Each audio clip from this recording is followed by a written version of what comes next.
Assalamualaikum warahmatullahi wabarakatuh. Halo sobat elektoral di seluruh penjuru Nusantara. Alhamdulillah hari ini kita dapat melanjutkan sesi program elektoral kita yang pembahasannya lebih nyantai ya. Di editorial ini semacam cara pandang ataupun bagaimana KPU sebagai lembaga yang mengakunya memfasilitasi pikiran-pikiran masyarakat, memfasilitasi apa saja yang terkait dengan pembangunan demokrasi, terutama demokrasi prosedural yang kita sebut dengan pemilu. Di ruang inilah kita akan berbincang berbagai macam hal dari hulu sampai hilir, pernak-pernik tentang kepemiluan, mulai itu soal regulasi, mulai itu sampai soal teknis, sampai pada kawan-kawan yang berjibaku ya di lapangan tentunya. Sobat elektoral yang kami banggakan, hari ini kami kedatangan tamu yang sangat istimewa ya, sangat istimewa. Kenapa kami sebut istimewa? Tamu kita ini adalah sosok orang-orang yang setiap hari berjibaku dengan rutinitas kepemiluan, terutama pada saat tahapan. Nah, berbeda dengan komisioner misalnya. Nah, jadi tamu kita ini adalah bapak dan ibu dari PPK. PPK ini panitia pemilihan kecamatan. Ya. Jadi kenapa kami anggap penting untuk dihadirkan? Karena posisi peran mereka inilah yang menjembatani kepentingan, yang menjembatani urusan teknis dari KPU ke PPS misalnya, sampai ke bawah di KPPS. Nah, bagaimana mereka ini mengkonsolidasikan tim ya, karena berpusat di kecamatan ini tentu tidak mudah. Nah, langsung saja saya perkenalkan di sebelah kanan saya, ya, ini senior saya juga ini, Pak Dibio, sehari-hari sebagai pengacara. Jadi seorang pengacara tetapi sangat paham, sangat menguasai hal-hal yang terkait dengan statistik. Jadi inilah kami, sosok ini. Selamat datang Pak Dib. Selamat datang Bang Hedi. Assalamualaikum warahmatullahi wabarakatuh. Waalaikumsalam. Terima kasih. Terima kasih Pak Dib. Sempat menjadi berkali-kali ya sebagai aktivis PPK, terakhir di pemilihan 2020 Pak ya. Oke. Ya. Lalu yang paling pojok, yang paling cantik ya, Ibu Rahma, Mbak Rahma. Ya. Halo Bang Edi. Ya. Selamat siang. Ya, selamat siang, selamat datang. Terima kasih sudah menyempatkan ini hari libur. Kita baca hari. Iya. Ya. Mbak Rahma berjibaku. Ya. Ternyata beliau ini sebelum di PPK juga sempat di pengawas ya. Panwascam. Jadi lengkap juga gitu. Jadi Sama-sama kecamatan. Sama-sama kecamatan. Mantap. Oke. Hari ini ngobrol santai kita lebih ke sharing pengalaman Pak. Berapa ya? Mungkin saya ingin mulai dari Pak Dik dulu. Kira-kira kalau ingin kita menjelaskan, Pak Dik menjelaskan pengalaman selama menjadi PPK ini, itu kalau dinarasikan dalam 2 atau 3 menit itu seperti apa? Yang ingin disampaikan kepada publik ini. Ya, terima kasih Bang Edi ya. Sebelumnya saya menjelaskan posisi di BK, kami jelaskan saya itu dari negara mulai setelah reformasi. Jadi saya itu mulai bawah pangkal KPPS, PPS, kemudian terakhir adalah PPK. Yang terakhir adalah PPK. Kami di PPK sebenarnya sebagai menjembatani apa yang diputuskan oleh KPU Kota. Jika apa yang diputuskan oleh KPU Kota, kami sampaikan kepada PPS. Di menjembatani kami tidak punya kewenangan misalnya memutuskan sesuatu. Kemudian di dalam perasaan kami itu selama ini ya, kami mencoba sering berkoordinasi, sering komunikasi kepada PPS dalam hal ini untuk supaya pelaksanaan sesuai dengan tahapan sehingga berjalan dengan lancar. Dan semua itu kami bangun suatu sistem kekeluargaan, tidak ada sistem antara bawahan sama atasan, sehingga semua pekerjaan itu berjalan dengan sukses. Jadi itu selama ini yang kami lakukan dengan Bang Edi. Jadi clue-nya itu adalah bagaimana membangun komunikasi.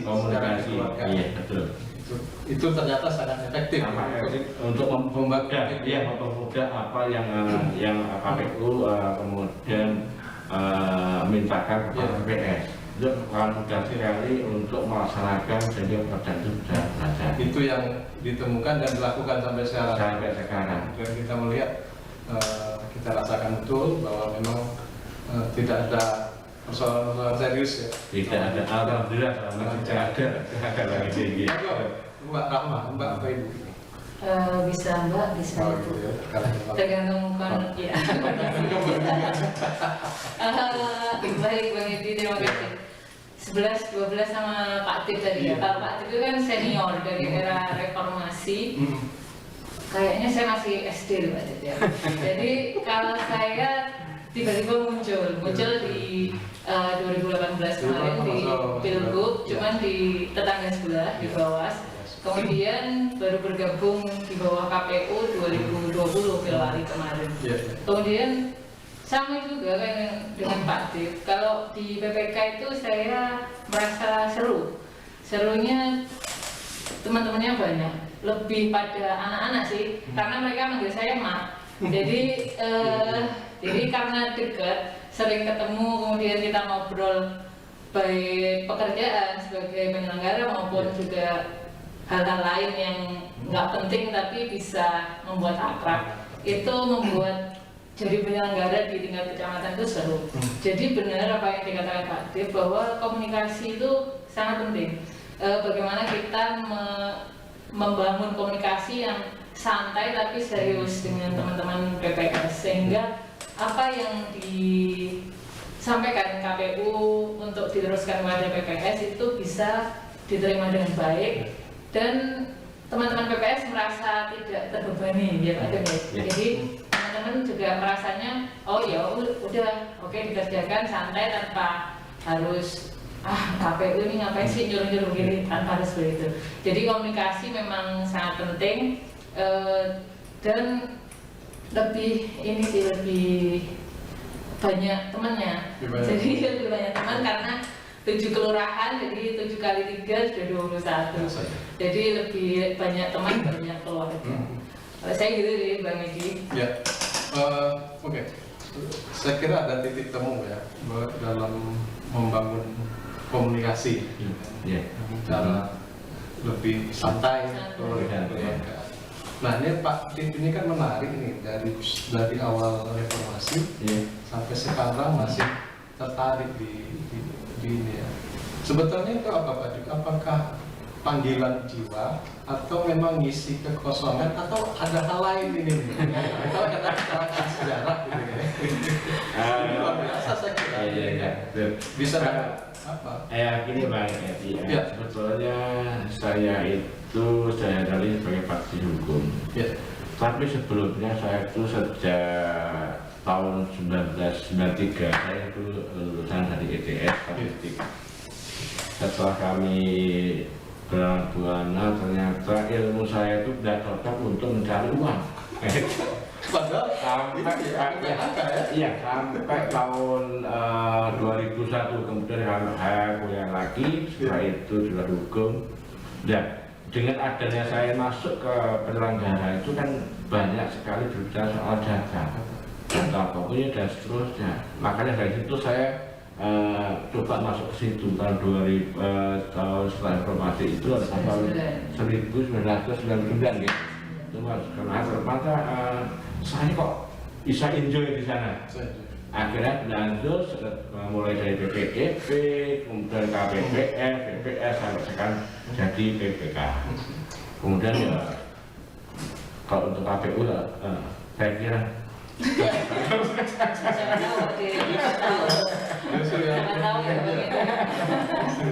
itu kenapa saya tertarik pada dalam aspek itu terhadap enjoy itu maknanya lebih ke ini Pak, mungkin panggil hati saya gitu ya. Saya bisa menikmati sebagai penyelenggara gitu ya. Saya tidak pedulikan, saya pernah sebagai waktu di BPK itu misalnya pulang pagi, misalnya sering sekali itu tidur di BPK sudah biasa. Tapi saya menikmat gitu loh. Iya, apalagi kalau kita lihat salary-nya nggak seberapa dengan risikonya. Kalau kita tidak bilang saya tidak ada, tapi namanya senang, nama senang itu kan mahal harganya, itu yang bisa kami. Kalau secara sederhananya itu ya mengerjakan hobi tapi dapat salary. Tapi lebih dari itu, Pak. Lebih dari itu panggilan saya. Mungkin Pak Rama. Awalnya mungkin nyasar kali ya.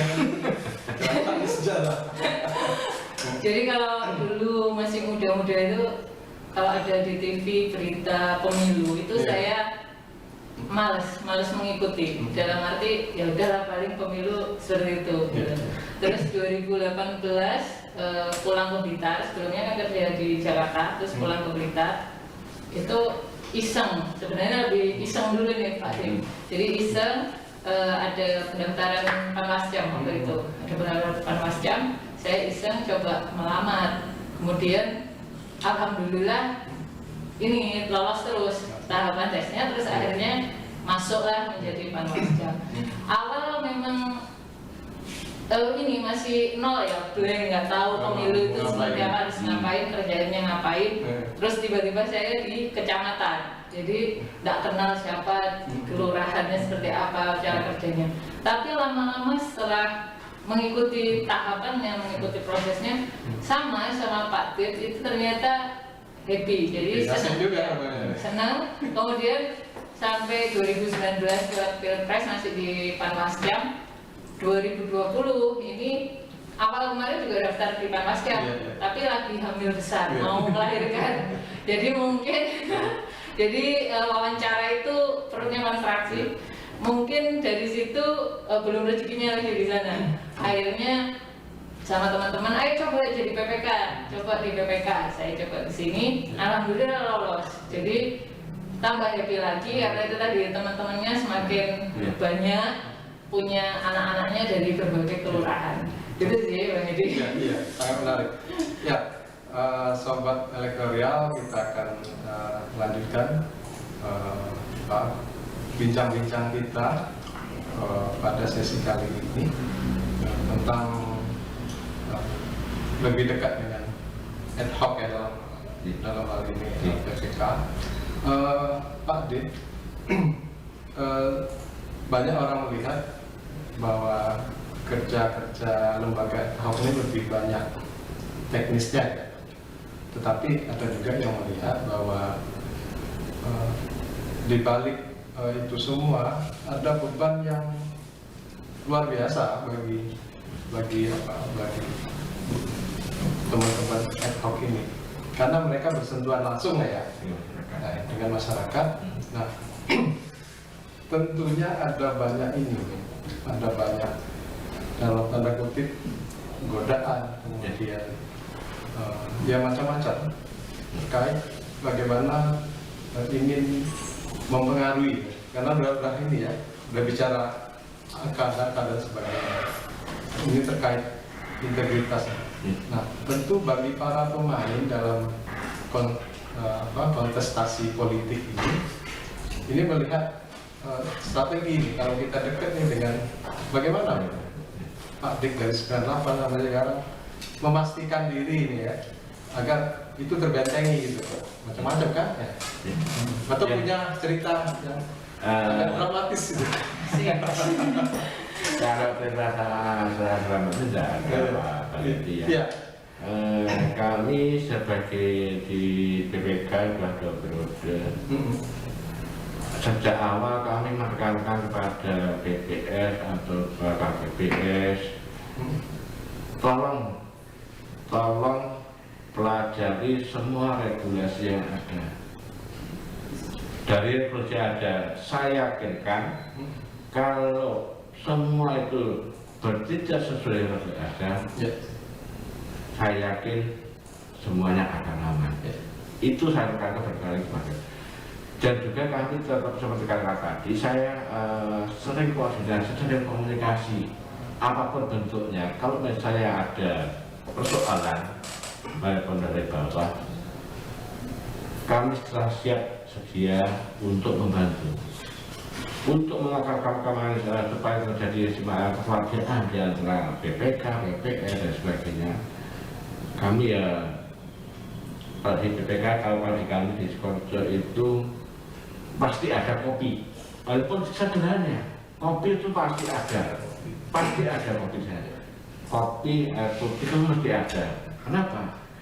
Kebanyakan orang yang berdagang itu mesti ngopi. Nanti dalam misalnya ada PT, karena silakan kopi itu tidak pidana santai, nanti akan menemukan sesuatu yang kadang-kadang kita serius seperti dalam rapat-rapat itu ditemukan, tidak akan ditemukan.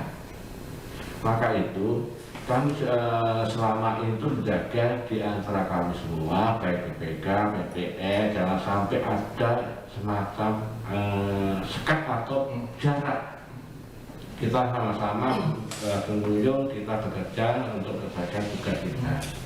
Jadi kita kerjakan dengan santai, kekeluargaan, tanpa ada semacam paksaan. Itu yang selama ini kami laksanakan hari. Tapi dalam mengorganisir BPK Pak, kebetulan terakhir sering ketua juga ya? Betul. Ini menghadapi kawan-kawan kan macam-macam nih ya, ada yang sedikit nakal, ada yang nyeliur gini, nyeliur itu bahasa Indonesia apa itu? Tidak agak belok apa saya gitu ya. Saya pendekatan selama ini tentu ada Pak ya? Ada karena kebetulan kami tidak pernah semuanya saya kamu harus bekerja ini tidak pernah saya pendekatan dengan masalah ada masalah kawan itu salah satu anggota itu misalnya keluar dari hampir keluar dari jalur kita diganti dengan ngobrol santai, misalnya kita rokokan bareng, kita ngomong ngopi gini. Nah dari situ ternyata tempat itu akan tersentuh gitu loh. Jadi kita nggak bisa harus gini, nggak bisa seperti itu. Karena apa? Yang jadi anggota PWK otomatis sudah dewasa ya, sudah 20 tahun. Seperti itu. Nanti kalau kita misalnya dewasa kita kerasi istilahnya, kita kerasi dengan kata-kata otomatis dia akan dia berontak. Kalau kita halusi, kita mungkin dengan itu dia akan sadar. Dan itu efektif ya? Itu efektif sekali. Sehingga kami alhamdulillah sampai hati ini tidak ada istilahnya, walaupun ada masih ada gitu, tapi bisa diminimasi gitu.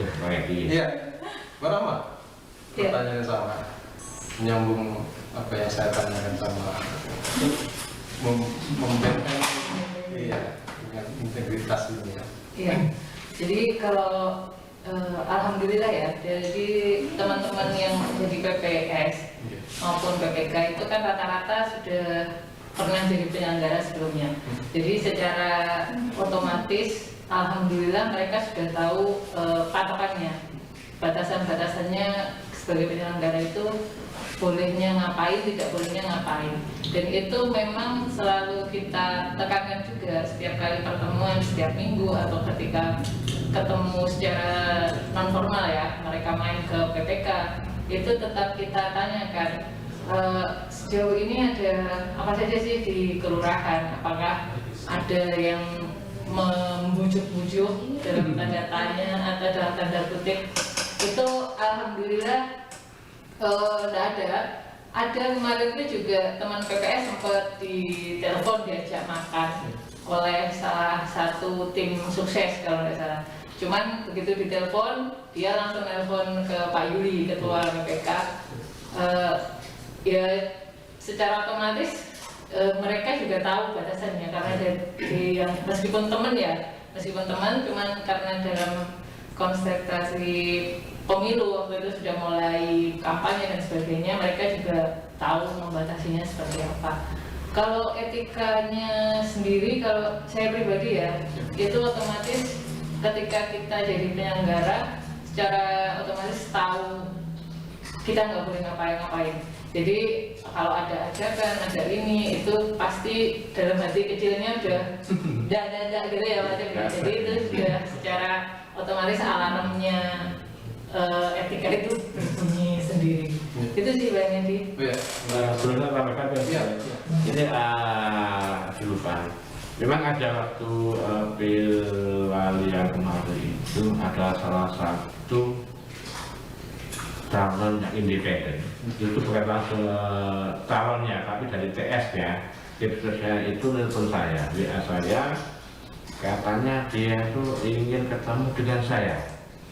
Waktu itu belum masih dalam proses, belum sampai penentuan itu belum sampai angka berapa dia dapat belum. Kemudian saya bilang gini, monggo kalau ingin ketemu, silakan ke PPK. Saya tidak mau ketemu di rumah atau di warung.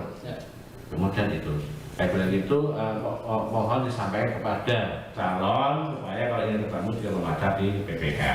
Kemudian setelah itu tuh malam malam kemudian saya waktu itu saya sendiri di PPK. Saya sering juga sendiri di PPK, sendiri di PPK. Kemudian saya menelpon salah satu anggota saya. Saya telepon langsung, tolong sampai sekarang di PPK. Ya Pak Dik, pokoknya sampai di PPK. Menemani saya. Saya bilang gitu karena apa? Saya nanti misalnya calon itu datang PPK, ada saksi yang tahu bahwa ada calon ingin ketemu saya itu. Tapi alhamdulillah ternyata sampai hari lebih ya, waktu keluar itu enggak datang. Itu pengalaman saya. Benar itu. Sangat menarik. Sebetulnya apa yang dilakukan oleh Pak Dik ini sebenarnya contoh untuk menjelaskan bagaimana seorang penyelenggara ad hoc itu membentengi dirinya dari apa yang disebut sebagai pelanggaran, potensi pelanggaran kode etik. Kalau ketemu ya di kantor. Nah, ketemu pun harus ada saksi. Ada saksi. Kalau bisa ada buku tamu, ada dokumentasinya. Iya. Karena orang hukum biasa kan. Ini aware lah. Nah, terkait kode etik ini memang kita ketahui bersama sobat elektoral bahwa selama ini penanganan pelanggaran kode etik di tingkat badan ad hoc ya, PPK, PPS maupun KPPS itu dulu dilakukan langsung oleh DKPP ya. DKPP dengan kehormatan pemilu. Nah, tetapi sekarang itu sudah dilimpahkan. Jadi penanganannya itu dilimpahkan kepada KPU Kabupaten Kota, termasuk Bawaslu Kabupaten Kota. Jadi pelanggaran kode etik itu diserahkan tidak lagi. Jadi ya hak penanganan itu sudah didelegasikan kepada KPU Kabupaten Kota. Pak Dik, mungkin ini pertanyaan berikutnya sebelum nanti ada closing statement lah ya. Kira-kira selama proses menjadi penyelenggara badan ad hoc yang udah bertahun-tahun, puluh tahun. Nah, kualitas demokrasi kita ini bagaimana Pak? Kita melihat mungkin punya pengalaman, punya gambaran ya, hasil dari baik proses ya maupun hasil dari pemilihan pemilu kita ini. Itu seperti apa ya Pak? Testimoni ya. Boleh jujur, boleh enggak. Ini pertanyaan kali ya, mudah-mudah sulit ya. Saya mudah Ngeri-ngeri sulit. Sudah belajar ya Pak. Saya kira untuk masalah demokrasi yang ada di Indonesia khususnya pemerintahannya yang selama ini saya amati, saya melihat itu masih banyak yang kurang paham. Tetapi misalkan kalau misalnya calon itu paham masalah demokrasi, ketika peristiwa yang saya alami sendiri, dia itu calon otomatis kan sudah punya saya dari segi SDM-nya sudah cukup ya. Tetapi masih aja melakukan tindakan seperti itu sudah berbicara demokrasi kan? Ya. Maka itu pemahaman demokrasi kita harus tingkatkan di masyarakat. Ini pemahaman tingkatkan. Saya juga salut kepada KPU, kalau tidak salah sudah tahap ketiga nih. Ada sekolah demokrasi gitu. Itu kedua nih. Mungkin ketiga berikutnya. Saya nggak terbawa sekali untuk KPU melakukan sehingga sehingga masyarakat itu melek demokrasi itu lah ya. Itu yang saya masalah demokrasi di Indonesia kita kepemilikan. Bapak Rama ada yang kalau Pak Tibedi dari pesertanya ya, kalau dari peserta yang lain, jadi masyarakat umum, kalau yang saya lihat, alhamdulillah ada peningkatan ya Pak Tibedi, ada peningkatan. Cuman memang masih banyak orang yang sama kayak saya dulu, jadi masih ngapain sih ngurusin pemilu, jadi hal-hal kayak gitu tuh masih banyak di kalangan-kalangan muda. Jadi benar tadi ada salah satu caranya dengan mengadakan sekolah demokrasi. Mungkin nanti ada lagi, ini podcast ini juga sama ya Pak Tibedi, mengikuti perkembangan anak muda. Bisa juga ditambah mungkin kegiatan lain yang sifatnya bisa selain mengajak untuk senang, untuk paham dengan pemilu, juga meningkatkan nanti untuk pendaftaran badan ad hoc berikutnya. Mungkin nanti di pemilu berikutnya kalau diperlukan KPPS banyak, itu kan pengalaman dulu susah ya Pak ya, mencari orang yang mau menjadi penyelenggara itu sangat sulit. Jadi akhirnya siapa saja yang mau silakan daftar. Akhirnya kualitasnya juga tidak bisa kita samaratakan karena siapa sajalah, yang penting ada orangnya. Jadi mungkin ke depan untuk pemilu berikutnya penyelenggara itu kalau bisa yang happy, yang benar-benar happy untuk menjadi penyelenggara. Jadi dia ketika bekerja tidak merasa tertekan dan tidak merasa terbebani, ngapain saya harus begini itu. Saya rasa seperti itu Bang Edi. Sobat elektoral, sebenarnya ini di Blitar ada 3 kecamatan ya, 3 kita sebenarnya ingin mengundang dari kecamatan Sananwetan ya. Tapi karena ruang cuma hanya sementara cukup 3, jadi 2 saya kira sudah mewakili, dan kami podcast menyiapkan isu tersendiri untuk kecamatan Sananwetan yang di sana memang ada problem pemilihan pada saat pandemi kemarin itu agak lumayan ya, ada rumah isolasi dan lain sebagainya. Pak Rama sebagai penyelenggara perempuan, ini pertanyaan sedikit agak klasik ya. Kira-kira ada semacam bias gender nggak ya terkait kinerja penyelenggara perempuan ya di saat masa-masa melaksanakan tahapan ini? Ada nggak misalnya pandangan masyarakat atau pandangan pihak-pihak lain terhadap penyelenggara ini? Kalau perempuan ini dianggap mungkin belum ini atau seperti apa, atau punya pengalaman ini nggak unik nggak, misalkan dianggap penyelenggara perempuan ini tidak kurang kompeten atau sebaiknya nggak usah kan lah sebagainya.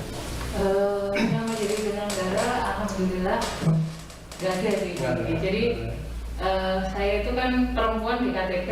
Jadi kalau sehari-hari itu teman-teman malah nggak menganggap perempuan aja. Jadi kalau di PPK itu kan berlima, perempuannya saya sendiri. Jadi teman-teman yang lain berempat ini ya sudah biasa saja. Jadi ngobrol apa saja pun juga biasa. Terus kemudian karena saya juga tipenya yang tidak apa-apa diambil hati, jadi saya senang-senang aja ngobrol, ya meskipun mungkin bahasanya juga bahasa yang kadang kalau ibu-ibu yang benar-benar ibu-ibu nih itu pasti akan kok bahasanya begini, tapi berhubung saya itu perempuannya cuma di KTP ya.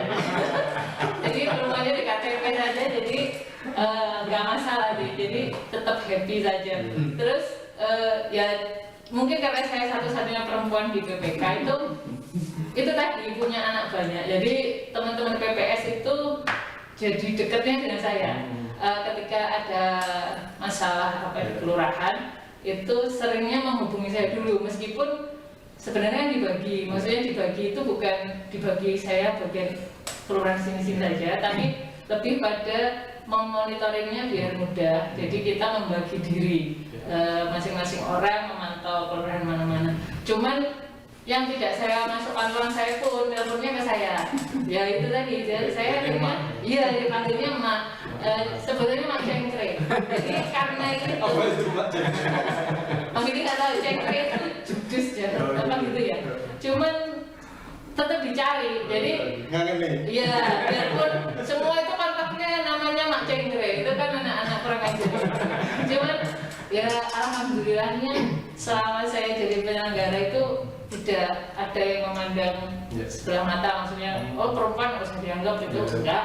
Jadi tetap kerjanya tetap sama, dan itu tadi jadi ibu-ibu, kalau jadi ibu untuk teman-teman PPS, walaupun hanya di KTP sih.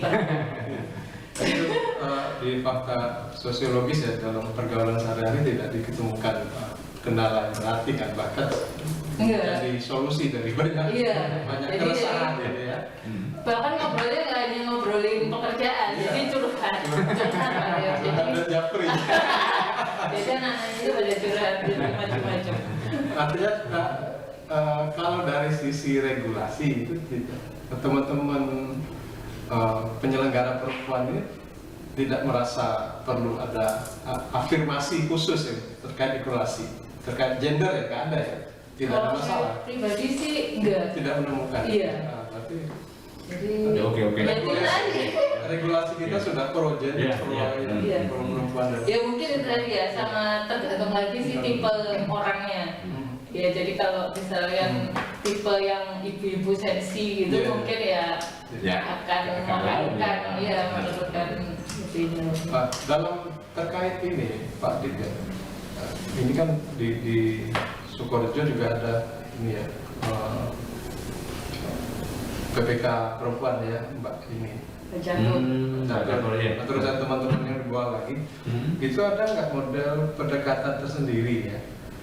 Karena ada keterbatasan mungkin biologis atau apa ya, dalam padahal kerja-kerja kita ini kan luar biasa nih di lapangan, tidak mengenal apalagi verifikasi faktual kemarin harus selesai tanggal sekian, target harus selesai, sementara kan banyak ada yang ibu-ibu, ada yang perempuan yang mungkin sementara orang ya agak beda nih vitalitasnya, agak beda ininya. Kalau selama ini di Sarawak PKK sudah ada masalah ya.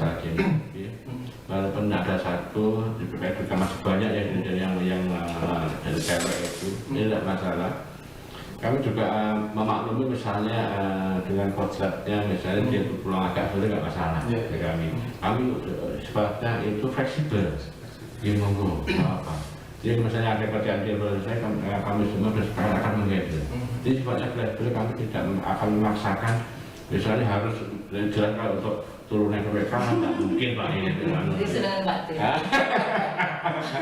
jadi seperti kami saya juga itu makanya kami selama di Sukorejo selaku sebagai saya ketua PK untuk sifat keluarganya itulah keluarga harmonis sampai saya itu melihat teman-teman waktu saya masih ingat betul waktu rapat pleno rekapitulasi tahun 2019 walaupun dana saya perintah Pak di teman-teman itu sampai PPL sampai pagi menemani kami untuk melaksanakan rekap padahal kami tidak ada ucapan si A perlu datang ke rekap di waktu bapak kota ya buahnya sudah ada perintah semua semua gotong royong itu yang buat saya terenjung itu kadang-kadang mulai nangis sebelum tengeng itu pengalaman itu yang buat saya itu akhirnya kangennya di situ lah Bang Edi.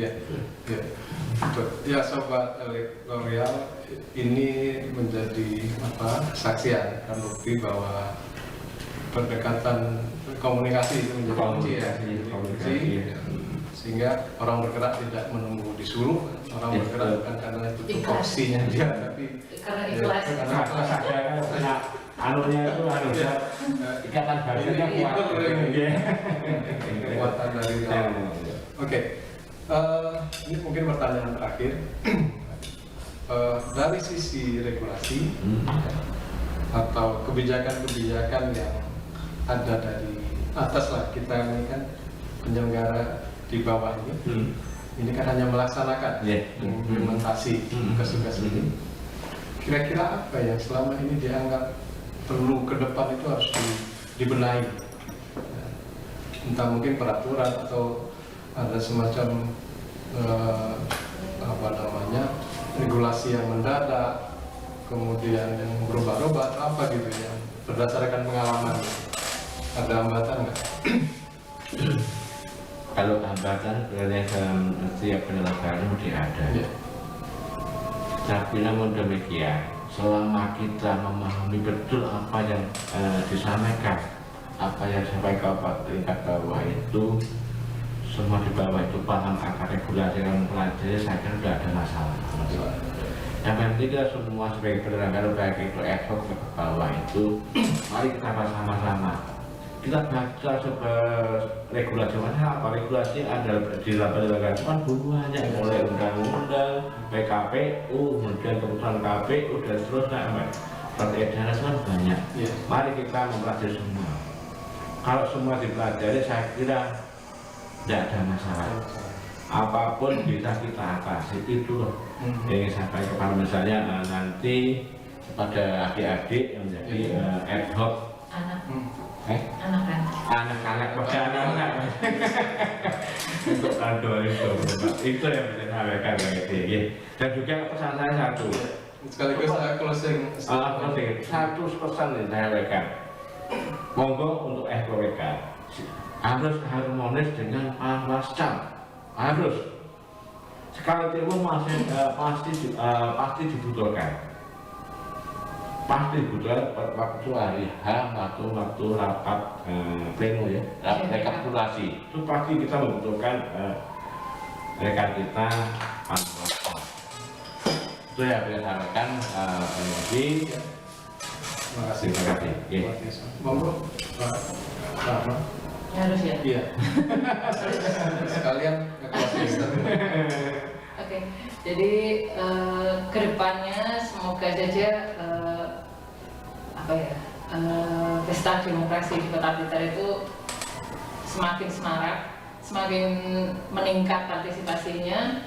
Kemudian untuk penyelenggaranya sendiri itu kami sangat berharap untuk ditingkatkan komunikasinya. Jadi komunikasi dari atas sampai bawah itu agar sama satu persepsi dan sama satu kota. Jadi 3 kecamatan itu harapannya sama kebijakannya. Jadi tidak ada yang selegenje ya kan, selegenje. Saya rasa itu. Kemudian untuk kedepannya semoga nanti yang daftar ad hoc itu banyak kaum muda Pak Tim. Enggak lagi ya. Ya, maaf. Iya, tadi. Jadi karena mengingat nanti 2024 itu kan akan berat ya Pak Tim ya. Jadi memerlukan yang stamina-nya masih kuat, tapi tetap itu tadi harus enjoy tanpa paksaan, tanpa tekanan juga. Mereka harus menjadi penyelenggara yang bahagia, kalau saya seperti itu. Terima kasih Bang Edi. Oke, terima kasih Pak Ade, Pak Rahmat sudah bergabung, dan kawan-kawan sobat elektorial sudah bergabung, sudah memberikan waktunya untuk menikmati bincang sore, siang dalam sore hari ini, mengenal lebih dekat ad hoc penyelenggara pemilu, ini PPK di Kota Blitar. Sobat elektoral, ada beberapa clue yang bisa saya catat dari perbincangan kami tadi. Yang pertama adalah bahwa komunikasi itu penting. Jadi kepemimpinan, manajemen itu penting, tapi jauh lebih penting ada komunikasi. Nah, komunikasi macam apa ini yang saya kira perlu keterampilan khusus. Ini lebih ke kematangan seorang, lebih ada kemampuan menahan diri, kepemimpinan dan sebagainya. itu kita sepakati, dan ini menjadi model pola kepemimpinan, model pola organisasi komunikasi. Yang kedua, Pak Dit bilang tadi, panglima itu adalah, panglima penyelenggara itu adalah regulasi. Ketika kita taat, patuh pada regulasi yang dibuat, maka tidak perlu ada sesuatu yang ditakuti, gitu kan. Termasuk dalam soal kode etik ya, untuk menjadi bahasa kita. Nah, kemudian terakhir tadi, saya kira itu komunikasi dan regulasi itu menjadi yang utama. Dan tadi ada sedikit bagaimana regulasi yang muncul dari atas itu betul-betul bisa segera, bisa cepat dipahami di bawah, agar tidak timbul multitafsir, salah tafsir, bahkan salah, misleading.